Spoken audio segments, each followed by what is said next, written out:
భారతదేశానికి పల్లెటూర్లే అందం.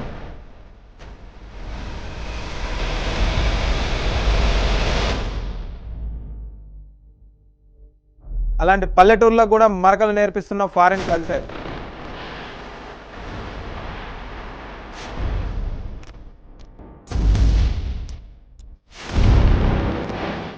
అభివృద్ధి పేరుతో నిరంతరం పచ్చని పైరుతో ప్రశాంత జీవనాల మధ్య రేపటి పౌరులకు విద్య ఎంత ముఖ్యమో మన సాంప్రదాయమైన వ్యవసాయం కూడా అంతే ముఖ్యమని నేర్పించాల్సింది పోయి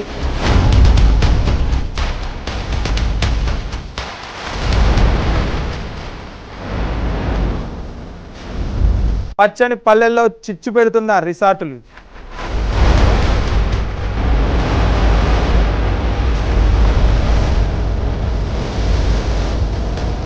గుళ్ళో దేవుడిని దర్శించుకుంటే రూపదీప నైవేద్యాలు ఎలాగో అలానే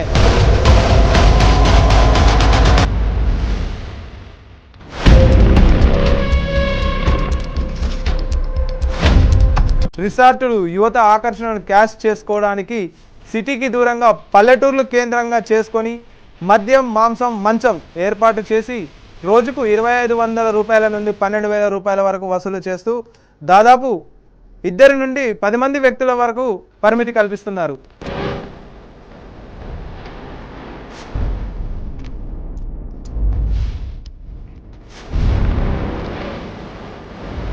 సిటీ జీవనాన్ని విధానాన్ని పల్లెటూరులో ఉంచేసరికి ఉన్నవాడి జీవితంతో లేనివాడు పోల్చుకోవడం జరుగుతుంది.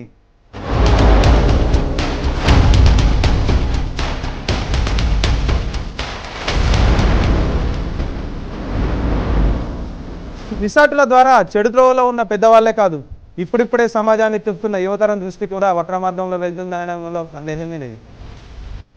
హన్మకొండ జిల్లాలో పలు మండలాల్లో వెలిసిన అక్రమ కట్టడాలు నిర్మాణాలు. పేరుకి కట్టడాలు, కానీ వాటిని వాడేది మాత్రం పాశ్చాత్య కల్చర్. ప్రశ్నించడానికి వెళ్లిన మా రిపోర్టర్ను బెదిరిస్తున్న ఆ సీఏ బామ్మర్ది. 4 రోజులు 5 యువకులు ఆ రిసార్టుల నుండి అధిక మద్యం మత్తులో అర్ధరాత్రి ఇంకా కావాలని బయటికి వెళ్తుంటే యువకుడి మృతి. ప్రొబిషన్ ఎస్ఐ అడగగా నిజం ఒప్పుకున్న యువకులు, కానీ మార్గం మధ్యలో మృతి చెందినట్టుగా మార్చిన ఆ రిసార్ట్ యాజమాన్యం. కార్డన్ సర్చ్ ముగింపు స్పీచ్లో స్వయానా ఏసీపీ కూడా హెచ్చరించిన వైనం. ఆధార్ కార్డు ఉంటే చాలు ఏదైనా చేసుకోవచ్చట, అన్ని లీగల్ అంటున్న యాజమాన్యం. మాకు అన్ని పర్మిషన్లు ఉన్నాయి, మీకు ఏం కావాలి అంటున్న రిసార్ట్లు.